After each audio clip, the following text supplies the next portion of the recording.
All right, so here we are.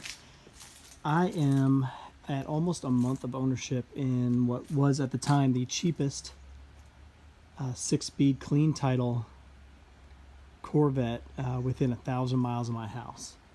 So I picked this up just a little bit north of Chattanooga, Tennessee, and have been doing some slight modifications to it, just doing some maintenance and some other stuff to get it up to snuff. And I just figured after the first 1,000 miles that I put on it, I'd kind of give you an update as to where I am financially, as well as what I've done and what I've got planned for it. So here's a brief walk around. Sorry for all the leaves.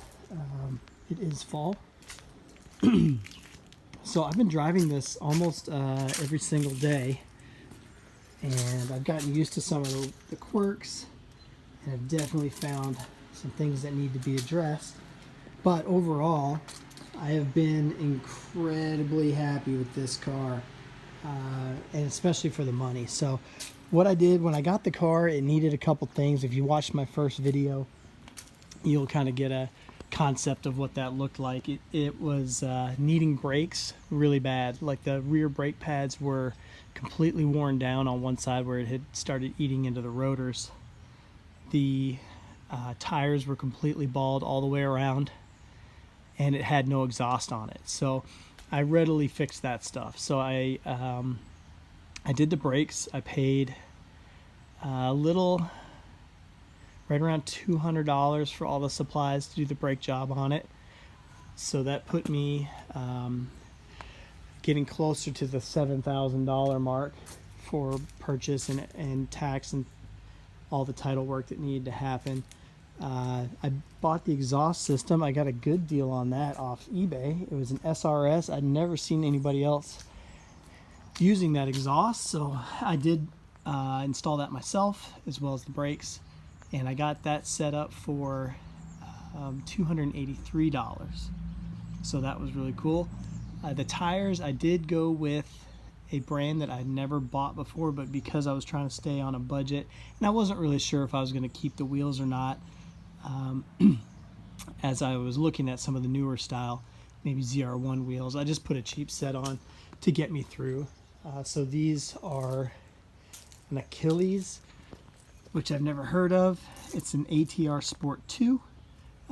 So far, not bad. I have driven in rain and they were fine.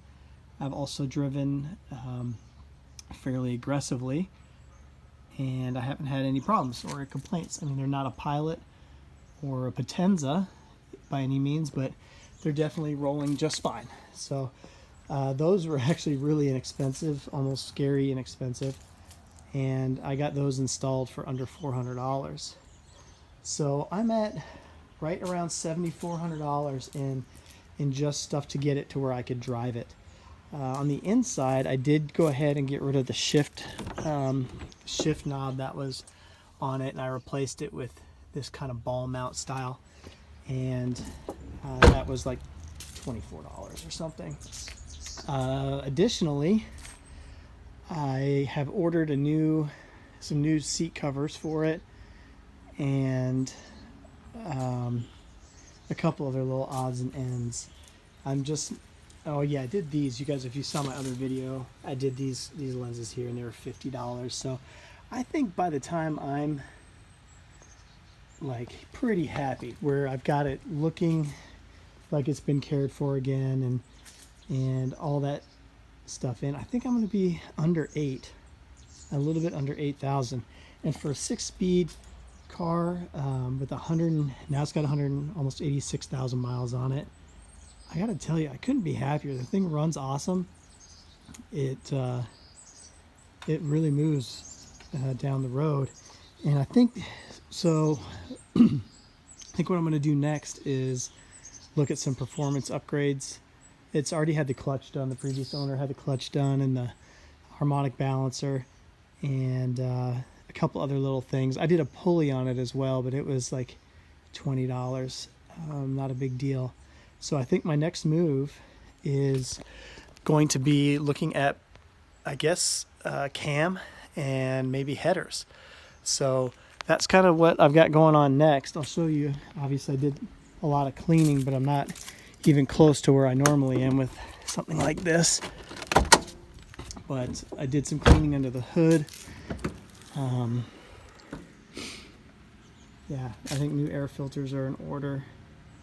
But overall, I gotta say, if you like fun cars, if you like something that you can get in and drive every day, I mean, you can obviously pick these up for under $10,000 and just have a blast. So this is my, I guess it's a 1,200 mile update.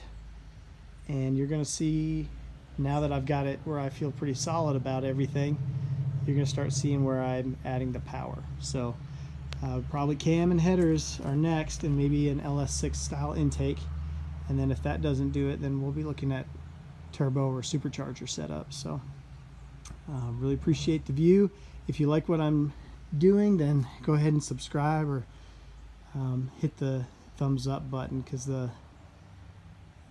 seeing as many people that have subscribed over the last couple weeks really is encouraging me to keep working on stuff and keep putting videos out, so that I have a reason to actually be doing it. Anyway, all right, well, I appreciate it. Stay tuned for more updates.